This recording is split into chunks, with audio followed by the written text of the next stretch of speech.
Welcome to the Workology Podcast, a podcast for the disruptive workplace leader.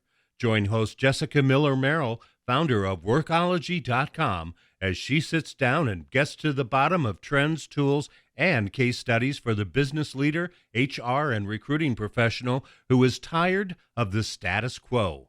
Now here's Jessica with this episode of Workology. This episode of the Workology Podcast is part of our Future of Work series. That is powered by PEAT, the Partnership on Employment and Accessible Technology. PEAT works to start conversations around how emerging workplace technology trends are impacting people with disabilities. The Workology Podcast is sponsored by Upskill HR and ACE the HR exam.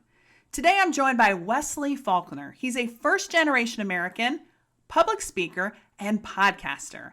He is the founding member of a government transparency group called Open Austin and a staunch supporter of racial justice, workplace equality, and neurodiversity and inclusion. His professional experience spans technology from AMD, the Atlassian, Dell, IBM, and MongoDB.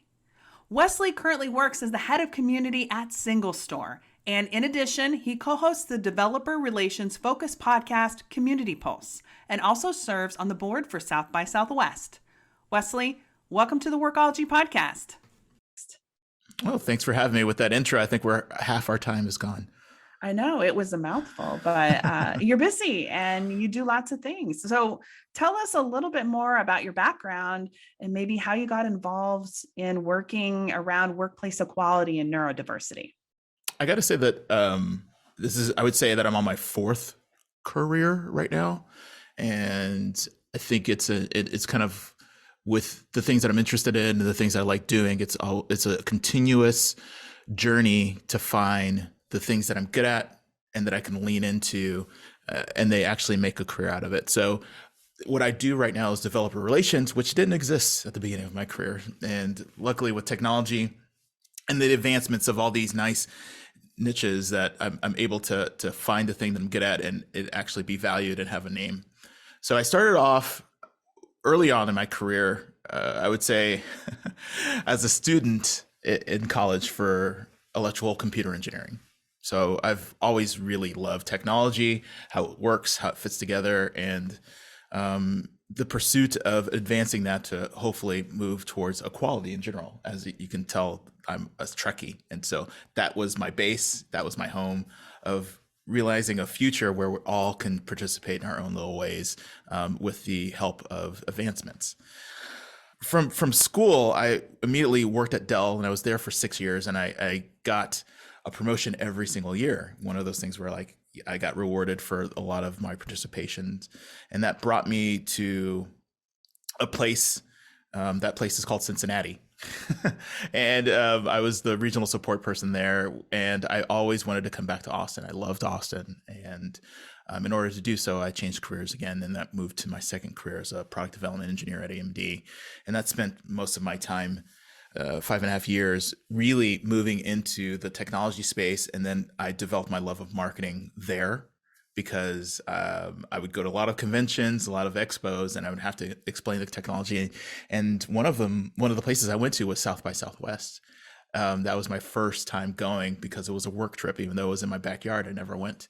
And meeting people who are both smart and intelligent and also personable and really nice was something that felt like it was not a thing. Basically, being in technology, it was always one of the other. I go to work for the smartness and the technical and the really left brain stuff, and then I would go home to my friends and my family for a lot of the cordial communication and networking, and that I would do on the off chance and off times with people who had nothing at all to do with technology. So my friend group and my work group was always separate. But when I went to South by, I met people who kind of like satisfied both, and I felt home. I felt like this is the place I belong. And that's when I moved into social media management, and I did that for about a decade for different companies, large companies, startups, agencies, and all that stuff.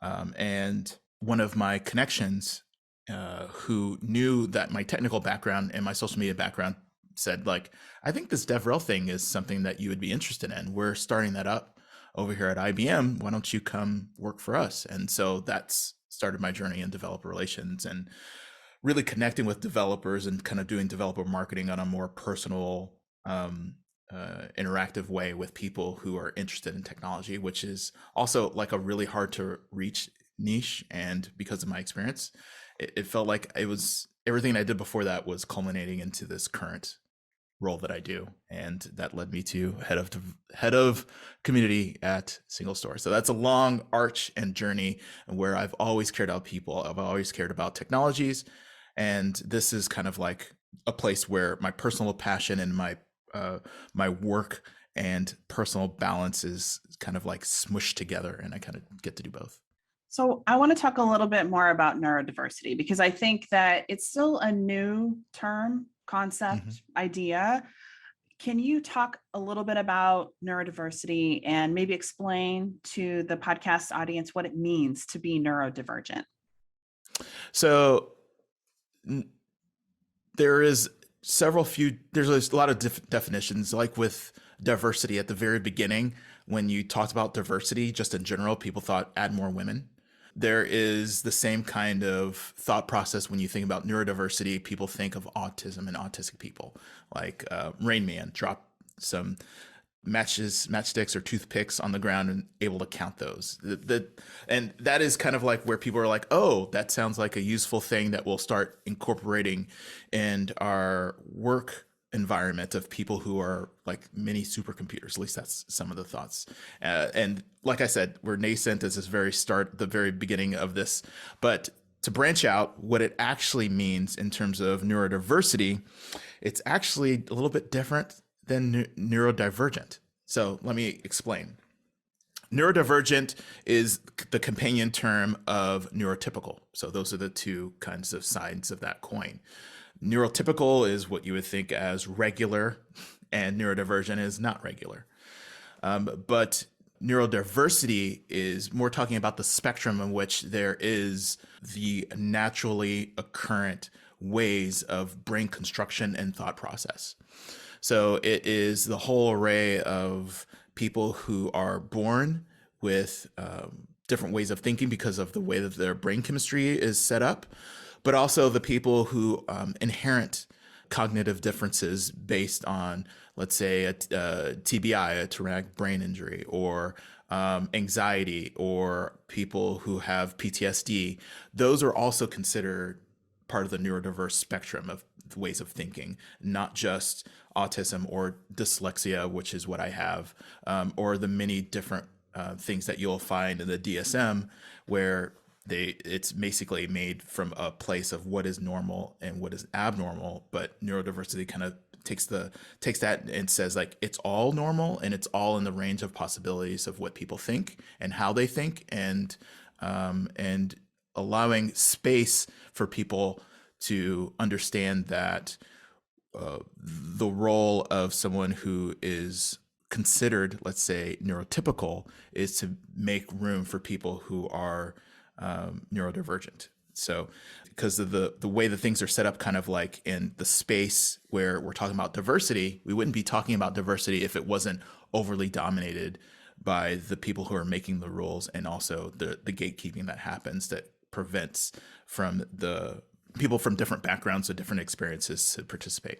So that's a general overview of neurodiversity. It's making sure that everybody is welcome, no matter how they think and how they got there. Awesome. Well, thank you for sharing. And I'm listening to you talk, and I'm learning things. So it's important to have these distinctions and to hear from individuals who are neurodiverse. So I wanted to ask you if you would be willing to share, maybe with the podcast listeners, your experience for when you disclosed your disability, when you talked to HR and said, hey, I have a disability.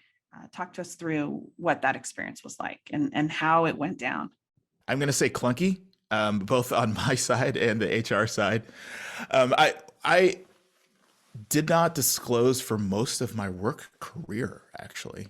It is something that is relatively new, because as a marginalized group, to begin with, a person of color, being able to say, hey, here's another way that I could possibly be eliminated from this role or be told I'm a problem. It is something I wasn't comfortable with, because it's not just, one, I was diagnosed as an adult. So that kind of like fits into my feeling of shame.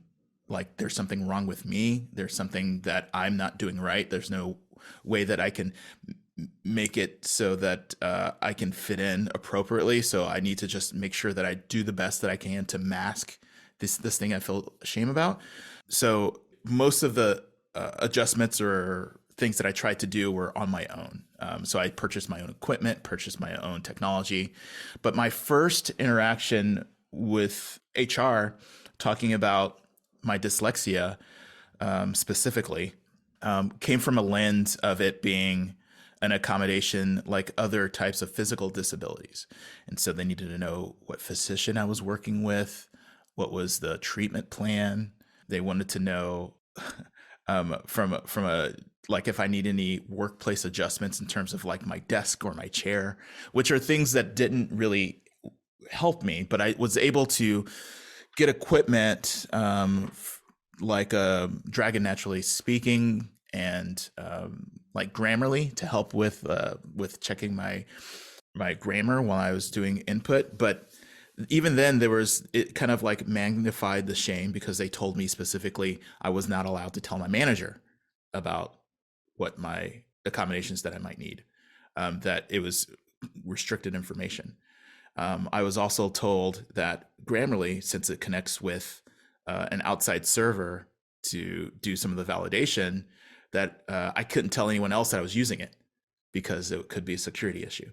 And so, but also at the same time, everything that I asked for was really put on me to provide. There was no facility for saying, hey, so I see that you're dyslexic and you have ADHD. These are the typical things that we do in this company to help accommodate. What of this menu list of options would you like? That was something I would love to have had. In fact, when I said, hey, can I just talk to someone and figure out what we can do in terms of accommodations, they said they've never encountered this before.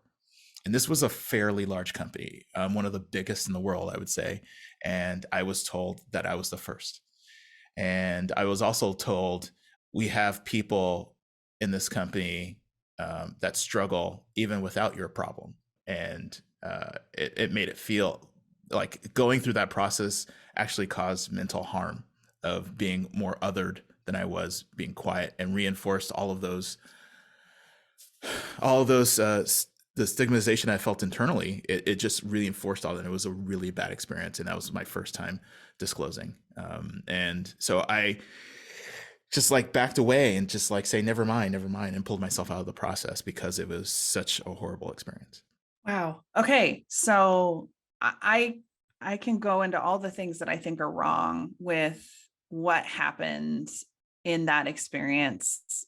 But first, I want to just say thank you for sharing your experience, because as HR leaders, we normally deal with the interaction. Somebody comes to the office, they are requesting accommodation, and we should have, processes and things in place in order to help accommodate or determine if a reasonable accommodation is warranted or should take place. But it's so important for you to share your personal experience, because as an HR person, we're on this side of the desk, right? Mm-hmm. We're behind the desk, we are receiving the request, but we don't often get to hear from the employee candidly after the fact, right? Sharing their own point of view. And I would like to think that that person was not meaning harm, or maybe they were just misinformed, but we don't know. But this is why we're having these conversations now, and we're sharing on this podcast, and why I'm so grateful that you are sharing, because as HR leaders, we can help educate ourselves, inform ourselves, and maybe lead with knowledge of the Americans with Disabilities Act and the requirements for accommodation, number one, but two, with empathy. As a person who is helping someone like yourself, and is not comfortable or has never shared that they might need an accommodation. Let's take a reset. This is Jessica Miller Merrill, and you are listening to the Workology podcast sponsored by Upskill HR and Ace the HR Exam. Today, we are talking with my friend Wesley Faulkner about neurodiversity and accessibility. This podcast is part of our Future of Work series, which is powered by PEAT, the Partnership on Employment and Accessible Technology. The Workology Podcast Future of Work series is supported by PEAT, the Partnership on Employment and Accessible Technology. PEAT's initiative is to foster collaboration and action around accessible technology in the workplace. PEAT is funded by the U.S. Department of Labor's Office of Disability Employment Policy, ODEP. Learn more about PEAT at peatworks.org. That's peatworks.org. I wanted to ask you, so this is your chance to say, okay, it didn't go great, my first experience, but what can employers do to make that experience more enjoyable? So for employers who get an accommodation request like you or from an employee, what recommendations do you have for those HR leaders on how we can be more proactive and maybe more inclusive? Especially considering that so many of us are working like all these different types of remote, on-site, and hybrid environments. I've seen a lot of places that are forward-thinking explicitly say, if you need accommodations, click this link or get some information or let us know. So even just stating that is a big win and signals to people like me who might feel reluctant to self-disclose that it's okay and they have a process in place for doing so. My first experience was one of those that they didn't, and so it was clunky, and they learned by harming me in the process. And I say the word learn because there's no follow-up, so I don't know if it got better after that or not. But one of the resources is, of course, learning about the ADA was great, but going to a website like askjan.org was a really good resource for me to know that accommodations weren't just a screen reader or Grammarly or something like that, but also it could be asking for ways to work that is more effective. I've in my personal history, the reason why I've struggled some ways with especially ADHD and with dyslexia is because it's not just what you're supposed to do for your job, but they dictate how to go about it. So they're more restrictive on the process rather than the product, rather than the outcome. So for instance, it's easier for me to speak orally than to communicate via text. So if someone is chatting with me over Slack, I'll do maybe shorter answers to try to convey the information that they're asking for. But there is also some social norms that may not be honored or seen, like, hey, how was your day? How are you doing? What are you working on? That kind of thing, where people might interpret my short or abrupt reply as being curt or mean or in a bad mood. And that's one of those things where, like, hey, if you want to have a substantive conversation, let's just hop on a Zoom link or something really quickly. That is an accommodation that could be spelled out, saying, hey, realize short answers on Slack, long answers in meetings. That would be a good one. Another is an accommodation would be, give me the notes of our meeting. Because the language is sometimes a barrier when someone's like, hey, I would love to have that done by the end of the quarter. But what they really mean is you have to have that done by the end of the quarter.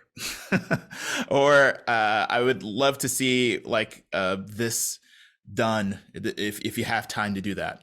Or what they actually mean is, I need you to do this. If you don't have time to do it, let me know. So there's things that are unsaid in meetings that having the person who's giving these restrictions or requirements, have them do a bullet point or a summary after the meeting so that's concise and clear, is also something that could be an accommodation. For my current role, one of the accommodations that I asked for is for SMART goals to be in SMART format, so that they're time bound, they're measurable, and they're less subjective than some other goals. So all of those can be accommodations, and I worked with the people in my HR department to get that. I don't think that I personally, and I say this because I think most HR leaders who are listening to this podcast right now are like, oh, I never thought that a SMART goal could be an accommodation. But if what you need is specific details and information with dates of completion to get the work done, and you have dyslexia or ADHD or some other diagnosis or disability, this is a really great way for things to be really clear, spelled out. Like there's no gray area. Like the due date is March 30th. Okay, that's what was outlined in the SMART goal. Here are the things that need to be completed for this project by that specific date. And so many of us take for granted that other people just know that when they say like, oh, hey, do you think you can get this done by the end of the week? It really means you need to get this done by the end of the week. But not everybody thinks around quarters or just receives that information the same way. So it's really important for the manager to really check in with that employee to make sure that there's a concrete understanding that I really meant that it needs to be done by Friday, end of day. So it's a more of a conversation, and like not just, here's a bunch of screen readers and things. Like we used at the call center that I worked at, we would get footrests and screen readers requests for accommodation all the time. But those were for different types of disabilities, right? Different needs. So yours has a different level or different type. And that involves an ongoing relationship with your manager to make sure that you feel like you're getting what you need and it's being given to you in the manner for you to be able to be successful in your job. Yeah, and it also, I don't know if this is brought up in other shows, is like the cut curb example of accommodations, where the end of the curb used to be just this round thing that you have to step down into. And so they cut the curb and made more of a slant, like a gradient. So people who had a disability where they had to not be able to walk on top of the curb, but need that gradual ramp, having the cut curb allowed for strollers to move on the sidewalk easier. And even in this modern day where we have these autonomous robots that go down sidewalks, that allows that kind of new ingenuity to happen because things were made easier for one group, which made it easier for all groups. And it wasn't considered lazy for a stroller to lift it up. It just made things easier. So making things accessible to other people doesn't mean that you're lowering the bar. It just means you're opening up more possibilities for people to participate. I think all of us have used electric doors when we went to somewhere where the store just opens. Like that originally started as an accommodation under the Americans with Disabilities Act. So just like the curb. So these are things that can benefit everyone, and everybody, a large number of people can get value. But the origination was from somebody that said, hey, I have a wheelchair and I need to be able to get down to the street from the curb. It totally makes sense. I wanted to ask you, as someone who's neurodivergent and working remotely, do you see more pros than cons with the continuation of remote work, or what are your thoughts on this? I think for yes and no. So people who are really overwhelmed by some of the sensory bombardment they'll get in the office with people walking around, noises or bright lights, working from home allows them to control their own environment. For me, it's in some ways it's a detriment because my communication, or my main mode of communication, is personal relationships and having conversations. I can walk over to someone's desk in an in-person environment and say, hey, what are you working on? This is what I'm dealing with. And so that way it can be harder for me. But at the same time, I do have, it's more socialized access of being able to reach out on Slack or setting up different arrangements and meetings that were not as much in an in-person environment. And so I'm able to control my time more and get distracted less. So there's a give and take for different kinds of environment. And it took a while to figure out how to figure out what part of the things I wanted to keep from the old ways, and one of the things that I wanted to kind of try to recreate. And then from the new ways of what are the things that I can leverage and take advantage of. For instance, I'd use a screen reader to help read things, which I would need headphones and making sure if I had embarrassment that no one's looking at my screen to see what I'm doing. But at home, I can do that at my leisure and even multitask while I'm doing that, which makes it way more easier for me to do that from that standpoint. So there's pluses and minuses, but I think, like you mentioned before about accommodations, there are ways that it can be supportive from the organizational standpoint for people to not just figure it out on their own, but to be supported by the HR department to help with making sure that everyone's included. Yeah, and with so much access to technology, my big fear is that whatever happens, I think it'll be some sort of hybrid, because the numbers are saying that people don't want to go back to work the way they were before. I read something the other day that commuting is an additional $5,000 a year of expense on the employee. So I'm not suggesting that we pay them for their time or give them a raise, but it's an additional financial expense that we haven't necessarily had. So there are a lot of people who don't want to go back to work and are going to change jobs so that they don't have to go back to work. But it makes the relationship building process and building that trust, manager, employee team, more challenging. And it means that you can't just walk by somebody's cubicle and go, "Hey, Bob, what's going on?" You have to be more intentional and reach out to somebody, like you were saying, get on a Zoom call. Let's just chat for 15 minutes. So leaders, employees are going to need to be able to be more proactive and intentional about building those relationships moving forward. Agreed. And we're still, even though we're 2 years in, we're early on when you look at generally how work has handled this thus far, of this personal connection and communication between management employees and company employees. But luckily, I think we're at the point where these tools are being developed. These best practices are being disseminated, like this podcast, for instance, where we have a chance to get to a consensus of what needs to be tackled and how, so that people can build on that going forward to bridge that gap between the old way and the new way. You work in the areas of diversity, equity, and inclusion, as well as accessibility. That's a lot of what we've been talking about today. I want to touch on intersectionality in terms of diversity, equity, and inclusion and accessibility. What does that look like from your perspective? I mentioned about the shame, about how hard it was being a person of color and still trying to deal with this current environment.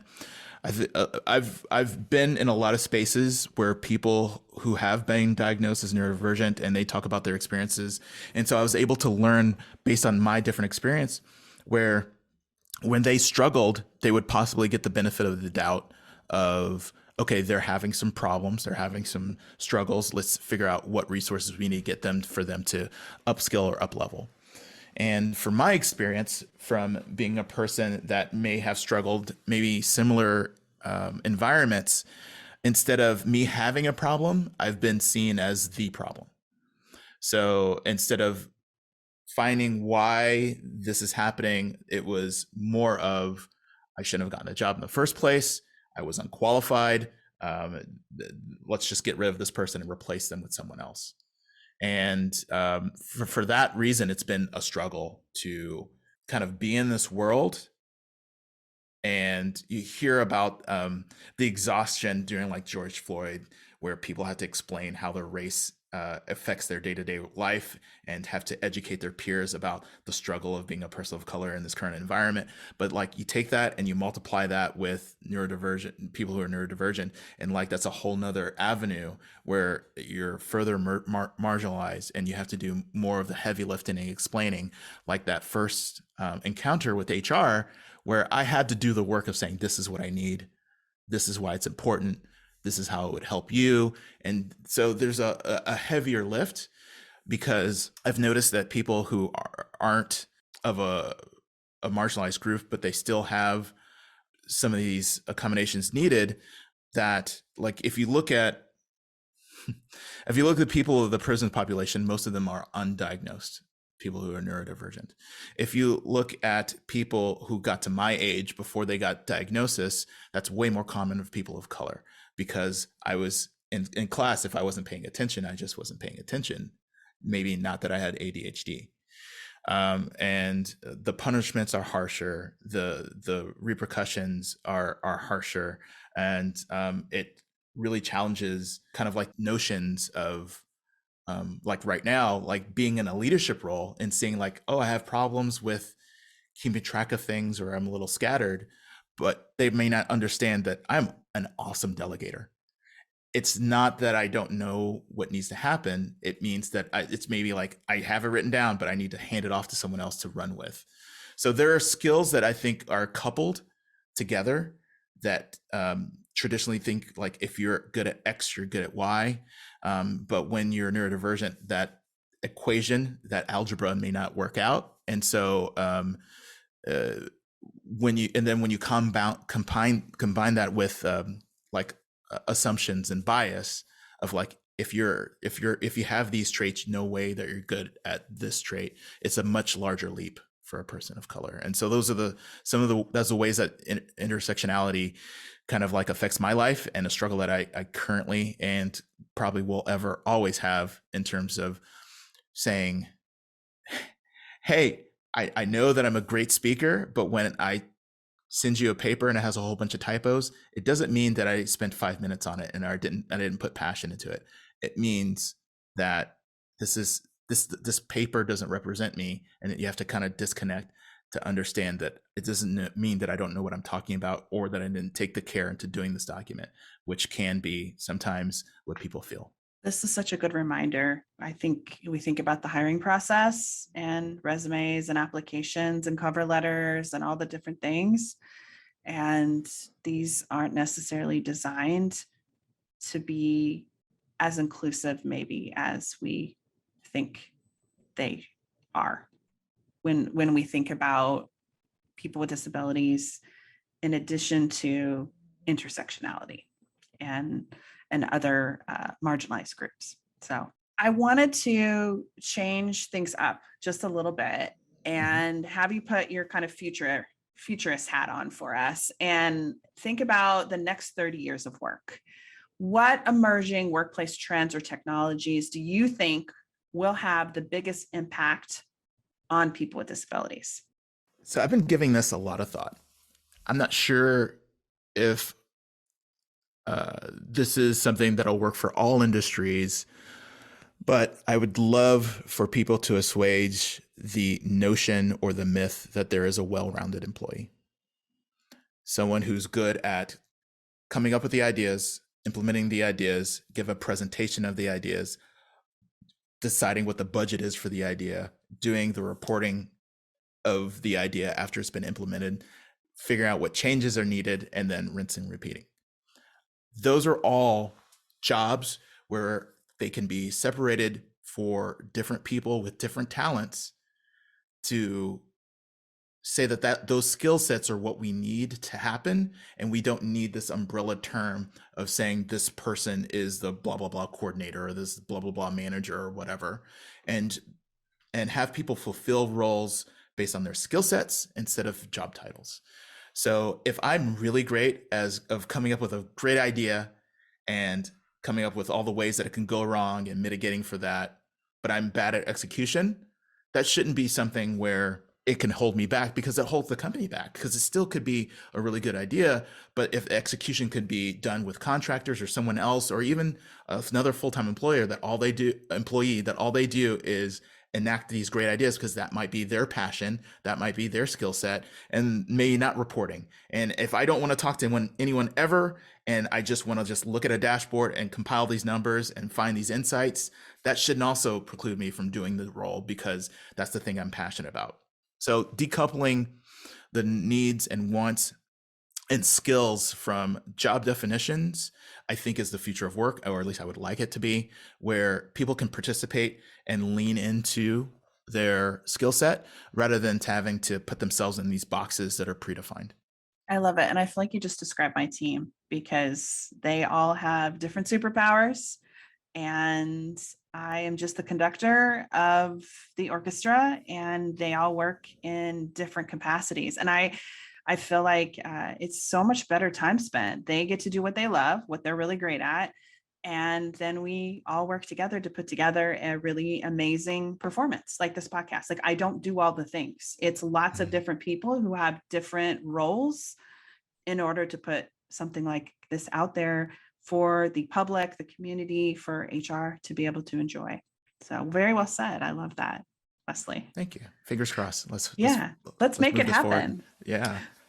Well, thank you so much for taking the time to chat. I know I'm going to see you at South by Southwest, so that'll be fun. And where can people go to learn more about you and the work that you're doing? So I have a preference. If people want to find me, the number one place is Twitter. So Wesley83 on Twitter. So twitter.com/Wesley83. That's number one. And so that's my preferred method of contact and communication. A number two is my Polywork page. So polywork.com/Wesley83. That's where I post all my appearances, talks, blog posts, anything that I do, I publicly pin it as my internet portfolio. So if you're interested in seeing what kind of work that I've done and created and what I'm doing now, I would go there second. And there's also a contact button. So if you want to collaborate, there's a great way of doing that directly through Polywork, which is a disclosure. I'm a Polynaut, which is an advisor for the company. So that's another reason why I'm all in on Polywork. And lastly would be LinkedIn. So if you're interested in hiring me, feel free to reach out there on LinkedIn if you want to have me be a skill set list of your company. I love it. And we'll link to all the things, the different places to be able to connect with Wesley too on the show notes at workology.com. So thank you again, Wesley. It was a pleasure. And I know everyone is getting a lot out of this conversation, not just now, but really in the coming days, months, and hopefully years. Thanks for having me. It was a pleasure. The Workology podcast is sponsored by Upskill HR and Ace the HR Exam. This series is part of our Future of Work series, and it is powered by my friends at PEAT, the Partnership for Employment and Accessible Technology.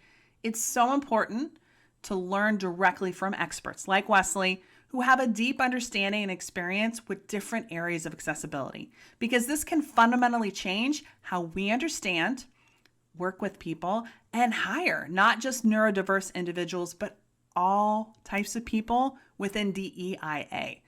I would encourage you to check out the show links and go into the show notes of the Workology podcast for this specific episode to learn more about Pete and Wesley and the resources we talked about today.